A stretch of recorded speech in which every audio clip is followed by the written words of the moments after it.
बात जुर्अतो हिम्मत का है इजहार, सीधी बात रिवायात सहाफत का अलम बरदार, सीधी बात। नाज़रीन गिरामी अस्सलामु अलैकुम वरहमतुल्लाहि वबरकातुहू। सीधी बात के हमारे रूबरू प्रोग्राम में आप लोगों का इस्तकबाल है।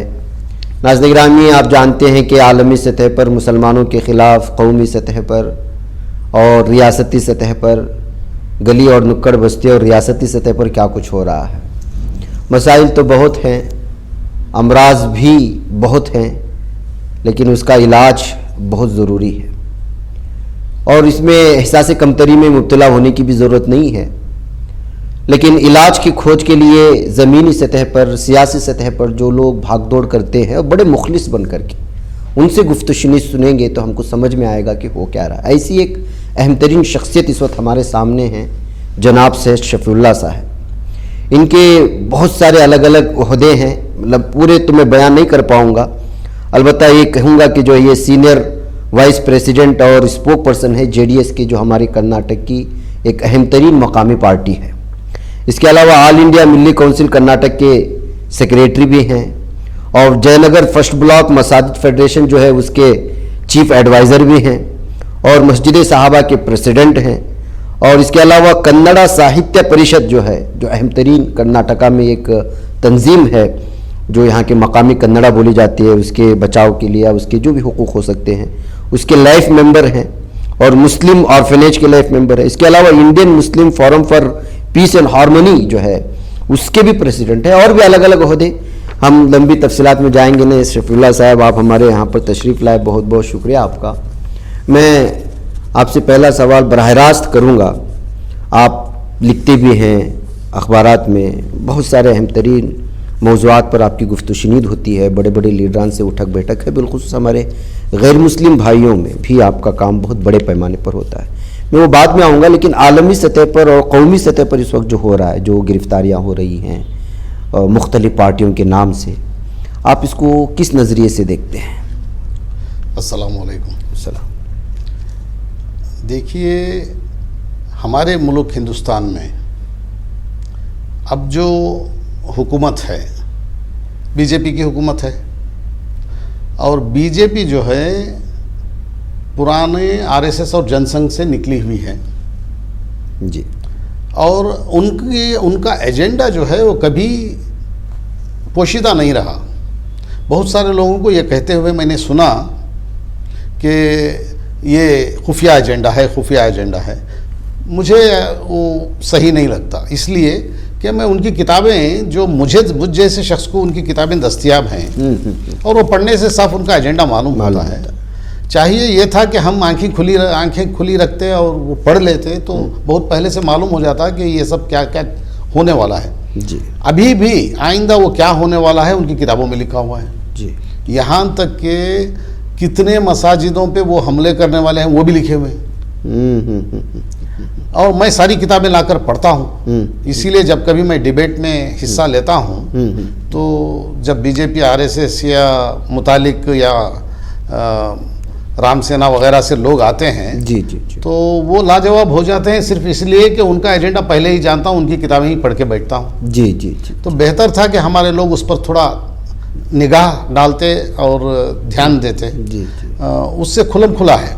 और चूंकि ये पार्टी का एजेंडा ऐसा है कि मुसलमानों और इस्लाम से नफरत पैदा करना और सारे हिंदुस्तान में गैर मुस्लिम हमारे बरादरान वतन के दिलों में मुसलमानों के तई और इस्लाम के तई नफरत का बीज बोना और उसके ज़रिए दलितों को खरीब करना, जबकि दलित उनके करीब नहीं है, नहीं। लेकिन कोशिश उनकी है जी, जी। और वो कोशिश ऐसी करते हैं जैसे दलितों से वो कुछ भलाई चाहते हैं दलितों की, लेकिन दलितों की भलाई उनका मकसद हरगिज़ नहीं, वो दलित समझते हैं हमारे भाई। जी जी जी जी। तो ये कोशिश में वो अपने वोट हासिल करने के लिए सबको यकजा करके, मुसलमानों को अलग अलहदा करके ये कोशिशें कर रहे हैं कि मज़हब इस्लाम के ख़िलाफ़ हर टीवी चैनल के ज़रिए खूब मुखालिफत सामने लाया जाए और ऐसे लोगों को तैयार करके टीवी बहसों में बिठाया जाए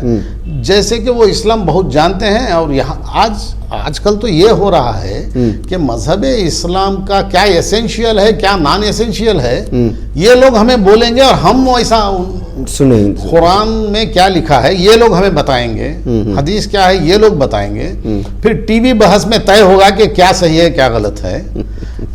चूंकि लोग जो है टीवी बहुत उसी के जरिए मालूमात हासिल करते हैं तो वो ये समझते हैं कि वो कामयाब हो रहे हैं। मुझे पूरी उम्मीद है कि इंशाअल्लाह वो कामयाब नहीं होंगे क्योंकि मजहब इस्लाम क्लियर है और मुसलमानों के लिए कोई शक व शुबा का माहौल नहीं है। जो लोग शक व शुबा के माहौल में कुछ लोग मुब्तला हैं, बहुत ज़्यादा पढ़े लिखे भी, जो पढ़े लिखे नहीं वो भी, जो शक व शुबा में मुब्तला हैं, उन्हें चाहिए कि बराबर इस्लाम का मुताला करें और सही मालूमात मजहब इस्लाम के उलमा से हासिल करें या कुरान और हदीस से हासिल करें, ना कि टीवी बहसों के जरिए। जी, यहाँ पे लोगों को गुमराह किया जा रहा है, गुमराह पक्का किया जा रहा है और उससे उनका फायदा हो रहा है। वो एक तो गुमराह कर रहे हैं, दूसरा उस बहस के जरिए नफरत का माहौल बनाने में कामयाब हो रहे हैं। और नफरत का माहौल इस तरह होता है कि मजहब इस्लाम का हर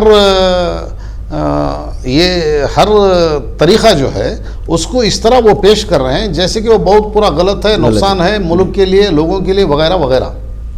और लोग जो हैं अनजाने में उस पर भरोसा कर लेते हैं और इस तरह उनकी कामयाबी हो जाती है। उस जगह हमारा काम ज़्यादा बढ़ जाता है मुसलमानों का। जी। उन लोगों के गलत फहमियों को दूर करने की भी जिम्मेदारी हम हिंदुस्तानी मुसलमानों पर ही आयद होती है।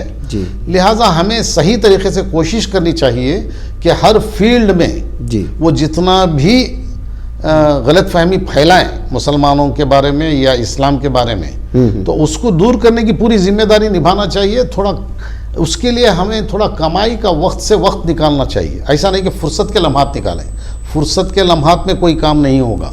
फुर्सत के लम्हात में पूरा रेस्ट लेना चाहिए, आराम से रहना चाहिए। काम का वक्त कुर्बान करके, काम का वक्त छोड़ के, नुकसान उठा के कौम के लिए काम करना चाहिए।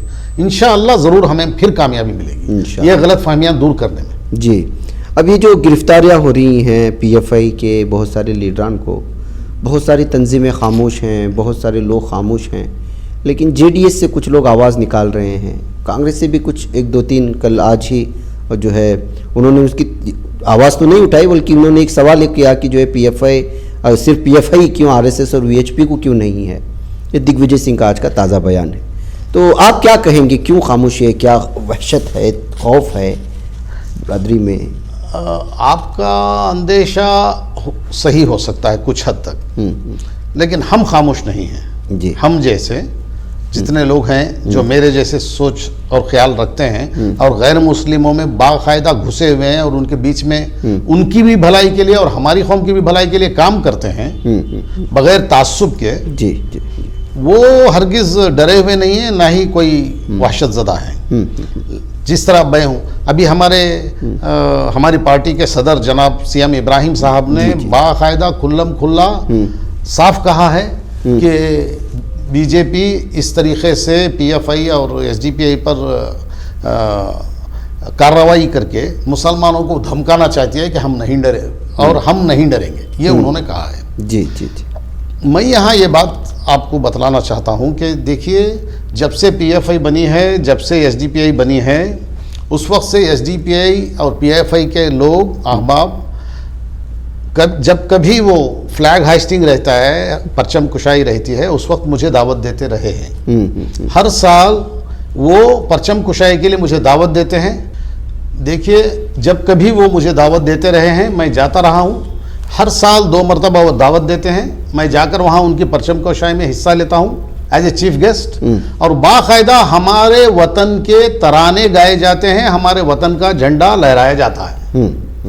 उन्हें क्या पड़ी है, अगर वो गलत लोग हैं, अगर देश के खिलाफ उनका थोड़ा सा भी ख्याल है या सोच है या पॉलिसी है या एजेंडा है, तो हरगिज़ वो ऐसा नहीं करेंगे। आपको मिसाल के लिए बताता हूं कि RSS ने 52 साल तक अपने ऑफिस पे झंडा नहीं लहराया, तिरंगा नहीं लहराया। सही बात है। क्यों? उसका कोई जवाब नहीं। अच्छा, जो महात्मा गांधी हमारे सबसे आगे के मुजाहिदे आज़ादी थे, उन्हें गोलियों से भून दिया गया। किसने कत्ल किया और किस पर बैन लगा? सरदार वल्लभ भाई पटेल ने किस पर बैन लगाई? आरएसएस पर। और उन लोगों ने झंडा भी नहीं लहराया। तो वहां शक कर सकते हैं, यहां कैसे मैं शक करूं? एसडीपीआई के कई फंक्शंस में मैं गया हूं, मैं खुलम खुला बता रहा हूं, और पीएफआई के भी, जो हमारे वतन के लिए थे और वतन का झंडा लहराने के लिए और वतन के तराना गाने के लिए, और बेहतरीन तरीके से उन्होंने एक बहुत बड़ा जुलूस भी निकाला।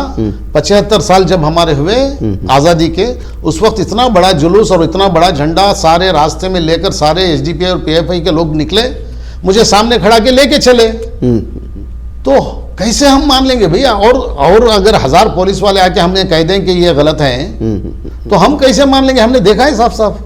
तो इन बातों से ये बातें बताने की जरूरत मुझे इसलिए पड़ रही है कि ऐसे लोगों को ये पकड़ के ले जाके अगर उनको टेररिस्ट और दीगर यूएपीए का कानून पे लगा रहे हैं, तो हरगिज हमें इस धोखे में नहीं आना चाहिए कि ये लोग भी सचमुच कुछ किए होंगे।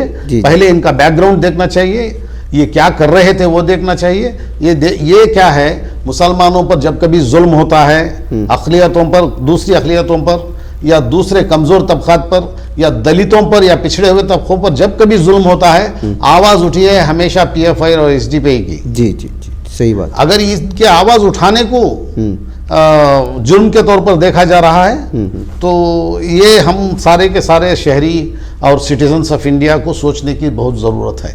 जी। लिहाजा मैं समझता हूँ कि मैं एसडीपीआई और पीएफआई से ताल्लुक़ नहीं रखता। मैं जेडीएस का सीनियर वाइस प्रेसिडेंट हूँ।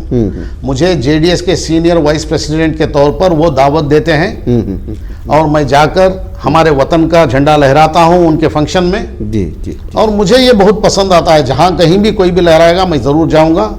जहाँ कहीं मेरा कौमी तराना मेरे वतन का गाया जाएगा, मैं वहाँ हाजिर होऊंगा। सही बात। और सुबह सवेरे सबसे पहले मेरे घर के सामने बहुत बड़ी बिल्डिंग पे मैं झंडा लहराता हूँ 7 बजे। उसके बाद मेरी पार्टी ऑफिस में 8:30 बजे, फिर उर्दू स्कूल टैंक गार्डन में 9:30 बजे, और 10 साढ़े 10 बजे एसडीपीआई के झंडा लहराने की जगह पे सोमेश्वर नगर टैंक गार्डन की जगह पे वो एक बहुत बड़ा झंडे का खंभा लगाए हुए हैं, उस पर झंडा लहराया जाता है। जहां मैं चीफ गेस्ट के तौर पे मदऊ किया जाता हूं, लहराया है। अभी उन्हें मैं गलत मान लूं और मुसलमान भी गलत मान लें तो बहुत गलती होगी। जी, सही बात है। खैर, ये तो सियासी दुश्मनी चल रही है। इस तरह के अलग अलग तबसरे लोग खुद ब खुद कर रहे हैं कि एक तबके को बिलखुसूस डराने की कोशिश हो रही है। अब एक तरफ ये है, आलमी सतह पर यह सूरत हाल है, मकामी सतह पर अब आने वाले इलेक्शंस भी हैं। आप जेडीएस पार्टी से जुड़े हुए हैं। मैं आपको कौमी सतह के क्या हालात हैं, कौमी सतह पर क्या सोचना चाहिए, बाद में पूछूंगा, लेकिन मकामी सतह पर कर्नाटक के मुसलमानों को ये तमाम सिचुएशन को सामने रखते हुए किस तरह का फ़ैसला लेना चाहिए? देखिए, सबसे पहले मैं उन चंद बातों पर रोशनी डालना चाहूँगा, उन नुकात पर जिन्हें डॉक्टर बाबा साहेब अम्बेडकर ने कहा है। हमारे कॉन्स्टिट्यूशन को बनाने वाले डॉक्टर बाबा साहेब अम्बेडकर ने कहा है कि दलितों से कहा है, वही अप्लाई होता है सारे तबकों को। उन्होंने दलितों से कहा है कि तुम्हारे मसाइल एक लाकर में लाख हैं, खुफुल ज़दा हैं, और उसकी चाबी है सियासत। लिहाजा आप लोगों को चाहिए कि सियासत में जाएं और उस चाबी से वो लाकर खोलें और अपने मसाइल हल करें। सही। अगर सियासत में नहीं जाओगे वो लाख ही रहेंगे, यानी मसाइल ही रहेंगे, हल नहीं होंगे। इसका मतलब यह है कि सियासत से जो मसाइल हल होते हैं वो दूसरे तरीके से, पैसे से या दूसरे रसूख से, दूसरे तरीक़ों से या कोई और तरीके से नहीं हल हो सकते। जी, इसका डॉक्टर बाबा साहब अम्बेडकर का यह कहना है। दूसरा, तकरीबन 10 साल पहले एन राम साहब जो हिंदू के चीफ एडिटर थे, अब भी होंगे, उन्हें दावत दी गई थी यहाँ चंद मुस्लिम तंजीमों की जानिब से, वो बतलाएं कि मुसलमानों को इलेक्शन के टाइम पे क्या करना है।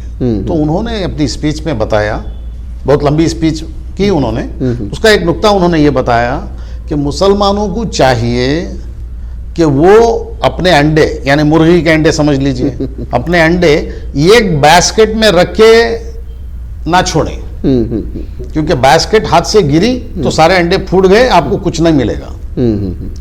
तो मैं समझता हूं कि वो बहुत पते की बात कह रहे थे। लिहाजा इन दोनों बातों पर ख्याल करते हुए मैं समझता हूं कि मुसलमानों को चाहिए कि सियासत में हिस्सा लें। दूसरा, सियासत में पैसा बनाने के लिए, नाम बनाने के लिए, या चोरी से कमाया हुआ माल छुपाने के लिए, या उल्टा सीधा माल कमाया हुआ वो उसके ऊपर पर्दा डालने के लिए, या हुकूमत में रहकर रिश्वतखोरी करके खूब पैसा जमा के वो छुपाने के लिए, ताकि एक पोस्ट मिल जाए, एक बहुत बड़ा ये मिल जाए, पॉलिटिकल पार्टी में रहने से थोड़ी सेफ्टी रहेगी, उन सारी चीज़ों को छुपाने के लिए अगर मुसलमान सियासत में हिस्सा ले रहा है तो वो चाबी जहां डालनी है लॉक में, उस होल के खिलाफ वो खड़ा है अपने काम के लिए। मुसलमानों के मसाइल जहां से हल होते हैं, जिस लाकर में मुसलमानों के मसाइल हल लॉक हैं, उसमें चाबी डालने की जगह ये खड़ा हो गया है अपने काम के लिए। तो मुसलमानों के मसाइल हल करने में वही लोग आड़े आ जाएंगे जो सियासत में जाएंगे, ये नियत से। तो वहां उस नियत से मुसलमान आए ताकि मुसलमानों की कुछ भलाई करें, मुसलमानों के मसाइल हल करें, और अपने जेब से पैसे खर्च करें सवाब की नियत से, क्योंकि बगैर पैसे के सियासत नहीं होती। सही बात, सही। तो लूटने में लग जाएं, बनाने में लग जाएं, और आइंदा के 10 पुश्तों को खूब बना बना के मर जाएं। जी। बहुत सारे मिट्टी में मैंने देखा है, बहुत सारी मैंने खबरें देखी, खबर के पास जाके खड़ा हुआ तो वो तो खबर है, मिट्टी है, बहुत बड़ा सियासतदान मरा हुआ है, लेकिन जब उसके वो जो छोड़ गया है वो देखूं तो पता नहीं क्या क्या छोड़ गया है। 10 पुश्तों तक खा सकते हैं। और मुझे मालूम है उसकी हिस्ट्री, वो आया था कुछ ड्राइवर या कुछ क्लीनर या कुछ बन के किसी सियासतदान का, जब सियासत से खातिमा हुआ और खबर में पहुंचा, ये तो सबके जैसा मिट्टी में पहुंचा, लेकिन बना के ये गया कि 10 पुश्तों तक खा सकते हैं, लेकिन मुसलमानों के सारे मसाइल का जूका तू छोड़ गया। अगर ऐसे सियासतदान मुसलमानों में आ जाएं, दूसरी कौमों में आते हैं तो उनका इतना गुनाह नहीं होगा। मालूम क्यों? क्योंकि उनके इतने मसाइल नहीं हैं, और उनके मसाइल अगर एक हल नहीं करता है तो दूसरे 2 मिल आ जाएंगे हल करने के। यहाँ मसाइल हल करने वाले बहुत कम हैं और ये सोच वाले कम हैं। लिहाजा मुसलमानों को चाहिए जो सियासत में आते हैं, मुसलमानों के मसाइल हल करने की नीयत से आएँ, क्योंकि हिंदुस्तान में हम 100% नहीं 400% शहरी हैं। 100% हम यहाँ पैदा हुए, अल्लाह ने सबको जैसे पैदा किया वैसे पैदा किया, इसलिए 100% शहरी हैं। क्योंकि मेरे बाप की ज़मीन है, मेरी ज़मीन है, मेरे दादा की है, सही, आपके बाप दादा की है, आपकी है, इस मिट्टी से पैदा हुए हैं, लिहाजा ये मेरा वतन है। दूसरा, ये इसलिए मेरा वतन है क्योंकि हमारे आबा व अजदाद और आपके आबा व अजदाद ने कुर्बानियाँ बहुत दी। जी, सही बात। मेरे नाना फ्रीडम फाइटर थे, मेरे मामू फ्रीडम फाइटर थे, हमारे रगों में फ्रीडम फाइटर्स का खून दौड़ रहा है। तो इसलिए हम 200% हैं। जी। जो फ्रीडम में हिस्सा नहीं लिए वो तो 100% हो सकते हैं क्योंकि यहाँ पैदा हुए। मैं यहाँ पैदा भी हुआ, मेरे आबा व अजदाद ने हिस्सा भी लिया। जी जी, जी। लिहाजा मैं 200% हुआ। तीसरा 100% इसलिए क्योंकि हमारे लिए हमारे नाम पर एक मुल्क बना के हमें कहा गया कि भाई चलो अगर जाना है तो। जी जी। हमने कहा नहीं, ये मेरा मुल्क है, ये मेरा वतन है, ये मेरे भाई हैं, ये मेरे दूसरे नहीं हैं, ये मुझे कुछ नहीं करेंगे, मैं इन्हें कुछ नहीं करूंगा, हम सब भाई भाई के जैसे रहेंगे। ये कहकर हम लोगों ने हमारे ही लोगों की कही हुई बातों को ठुकराया, लात मारा और मेरे वतन को मैं अपनाया। क्या मेरे वतन को मेरा अपनाना कोई गुनाह है? मेरे बाप दादा ने मेरे वतन को मेरा वतन कहा, सही बात। उस वतन का वासी हूं मैं, लिहाजा मैं 300% हुआ। चौथा 400% इसलिए है क्योंकि मेरे आबा व अजदाद ने मेरे कौम के लोग जो वहां जमा हुए थे, जो बुला रहे थे हमें उधर आ जाओ, ये लोग मार देंगे, तो हम लोगों ने इन पर पूरा भरोसा किया। जी जी। मेरे हिंदू भाइयों पर 100% भरोसा किया और मेरे मुसलमान भाइयों को कहा तुम जाना तो जाओ, हम नहीं आएंगे। हम महफूज हैं यहाँ पे। नहीं, महफूज नहीं, हम अच्छे हैं भाई महफूज क्या, क्यों महफूज? हिफाजत कौन करेगा, किसकी कौन करना है? वो भी अच्छे रहे, हम भी अच्छे रहे। जी जी। ना उनकी हिफाजत ना मेरी हिफाजत, हिफाजत ही नहीं। अगर दिल खोल के साथ में जिए, वो भी अच्छे जिए, हम भी अच्छे जिए, हम उनके काम आए, वो हमारे काम आएंगे। किसी की हिफाजत की कोई ज़रूरत नहीं। हिफाजत उसी वक्त ज़रूरत पड़ती है जब कोई गैर महफूज चीज़ हो। सही बात। वैसी होनी ही नहीं चाहिए। हम हिंदुओं और मुसलमानों में हम एक मुल्क वाले हैं, हम एक वतन के हैं, हम एक मिट्टी के हैं, हम भाई भाई हैं। अल्लाह ताला ने कुरान मजीद में साफ फरमाया है कि तुम सब लोगों को मैंने एक बाप से पैदा किया है, तो हम वो मानने वाले हैं। लिहाजा कौन है जो हमारा भाई नहीं है, कौन है जो हमारी बहन नहीं है? वो भी हमारे साथ ऐसा ही थे ना जी। इससे पहले जब से जहर डालना इनके बीच में चंद तंजीमों ने शुरू नहीं किया था, उस वक्त हम सब भाई भाई के जैसा रहते थे सारे हिंदुस्तान में। जी जी। और वो जानते थे हमारे आबा अजदाद ने यहाँ कुर्बानियाँ दी हैं जी। वो जानते थे हमारे साथ अच्छे रहना है, हमें भी अच्छा रखना है, वो भी अच्छे रहना है।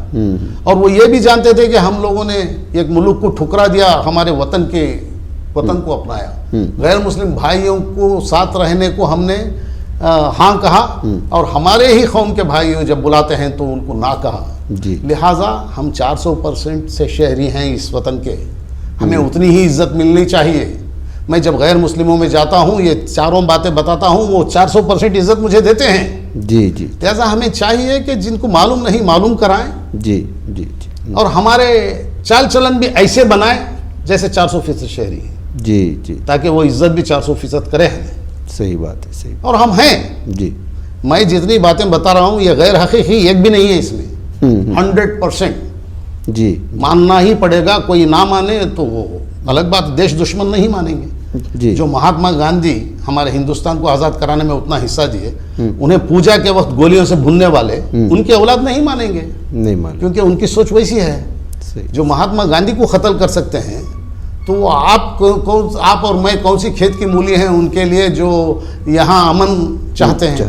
वो अमन के मुखालिफिन हैं और महात्मा गांधी के कातिल हैं और उनको मानने वाले हैं और अमन पसंद को नहीं मानने वाले हैं। लेकिन हम 400% शहरी, हमें 100% हमें कोशिश रहनी चाहिए कि हम हमेशा अमन के लिए काम करें, हिंदू मुस्लिम एकता के लिए काम करें और हमारे हिंदुस्तान की भलाई और हमारे हिंदुस्तान के अमन के लिए काम करें और इसकी तरक्की के लिए काम करें। और जो तरक्की के खिलाफ है उसे समझाएं। समझाने से पहले हमें ऐसा बनाना चाहिए अपने आप को जो समझाने वाला नज़र आए। जी जी जी, सही बात है। बहुत लंबा वक्त हो चला है शफीउल्लाह साहब, आपने 2-3 सवालात में बहुत सारी चीज़ें बयान कर दी और भी बहुत सारी चीज़ें इंशाल्लाह मकामी बल्दिया वगैरह के जो इलेक्शंस वगैरह आएंगे उस वक्त सियासी बात भी आपसे होती रहेगी इंशाल्लाह ताला, आपको तकलीफ़ दूंगा। तो नाज़रीन गिरामी, ये कुछ अहम तरीन बातें थी जो आप उनके सामने रखना था। मुख्तलिफ़ सवालात जहन में थे लेकिन वक्त की तिवालत है, लेकिन ज़हमत आपको देते रहेंगे इंशाल्लाह ताला। मुझे और हमारे मेहमान को इजाज़त है। अस्सलामु अलैकुम रहमतुल्लाहि व बरकातहू। बच पाता है कोई सहाफ़ी की निगाहों से, मिलाता है ये लोगों को मोहब्बत की पनाहों से। करम और दर्द मंदी का है एक संसार, सीधी बात। अज़ीमत जुर्अतो हिम्मत का है इज़हार, सीधी बात। अज़ीमत जुर्अतो हिम्मत का है इज़हार, सीधी बात। ये चैनल हक निगर बनकर कुचल देता है फितनों को।